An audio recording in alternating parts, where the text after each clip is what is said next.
Apalagi lepas makan, katik rokok pecah wong buyan.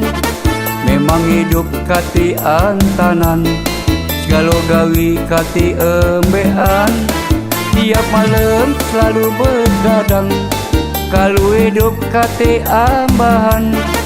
Katik lagi kelelean, katik duit nyual sepan.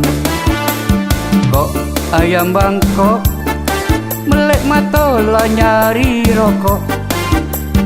Kok ayam bangkok, ada kopi dak kate rokok.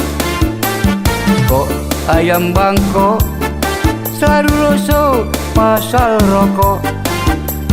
Kok ayam bangkok, kate duit pering ngerokok.